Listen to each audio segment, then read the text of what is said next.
alaikum. It's Akanafa YouTube channel here.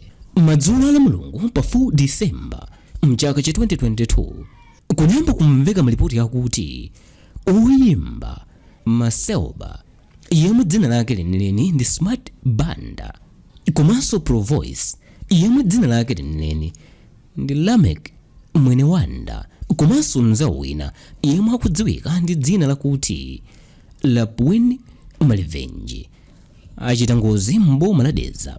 Malipotiwo anaonesa kuti Lapwin Malivenji ndi munthu wina woyenda pansi yemwe anagundidwa anamwalira pompo. Oyimba ambiri mdziko muno monga Piksy Saint, Malinga Mafia ndi ena analemba pa masamba awo a mchezo kufunira zabwino Oyimba awiriwa omwe anavulala kwambiri, ndipo analembanso kuti mzimu womwalira yemwe ndi Malivenji wosemu mtendere.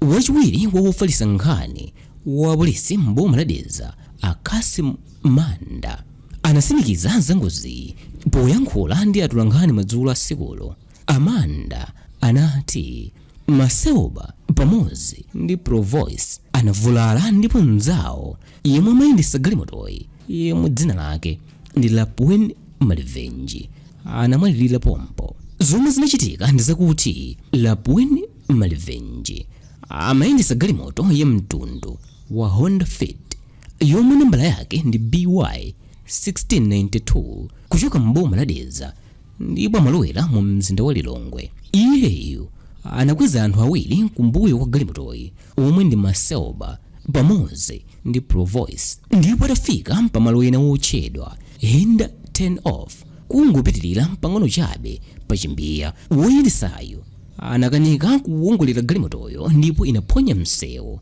ndi kuwomba munthu wina yemwe amayenda wapansi, Bambo John Namagunda, yemwe amachokera mbali ina ya msewu. Apa galimotoyi inagudubuzika kangapo kenako ndi kukagunda khoma la mbali mwa msewu. Woyendetsayo Lapwin Malivenji pamodzi ndi woyenda pansi uja yemwe dzina lake ndi John Namagunda anamwalira atangofika nawo ku chipatala cha Dedza popeza anali atavulala kwambiri m'mutu mwawo. Macelba anangokhulika pang'ono ndipo anamuthandiza ku chipatala komweko, koma Provoice anavulala kwambiri muchiuno chake. Apa chipatala sanakachitira mwina koma kumutumiza ku chipatala chachikulu cha Kamuzu Central Hospital ku Lilongwe kuti akalandire thandizo la mankhwala kumeneko. Anthuwa anali akuchokera mboma la Zomba komwe anakayimba ku Dumas College ndipo amabwerera ku Lilongwe komwe Macelba amayenera kuti akakhale nawo pamwambo wa bridal shower ya mkazi wake yemwe akufuna kukwatirana naye. Pali chikhulupiriro kumbali ya polisi chomwe chikusonyeza kuti ngoziyo inachitika kamba kakuti woyendetsayo anatopa kwambiri. Lapwin Malivenji amachokera mmuzi wa Uliwa mdera la mfumu wa Msambo mboma la Kalonga, pomwe Namagunda anali wochokera mdera la mfumu Nkalo mboma la Chilazulu. Pamene anthu ambiri mdziko muno akukamba kwambiri za Macelba ndi Provoice popeza ndi anthu omwe ndi wodziwika kwambiri kamba kamayimbidwe awo, kafukufuku yemwe tachita akuonesa kuti Lapwin Malivenji yemwe ndi amene amayendetsa galimotoyi ndipo anamwalirira pamalo a ngozi omwewo.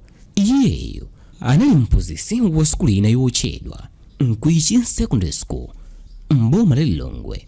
Lapwin analinso wophunzira wa sukulu ya ukachenjedwe ya Dumas College of Education DCE ndipo wapanga graduate kumene sabata ziwiri zapitazo. Mwezi wa February mchaka cha 2020 Lapwin Malivenji anasankhidwa kukhala Mr. Dumas College pamwambo umwe unachitikira ku holo ya sukuluyo, ndipo Immaculate Maluwa ndiye mwana anasankhidwa kukhala Mrs. Dumas College.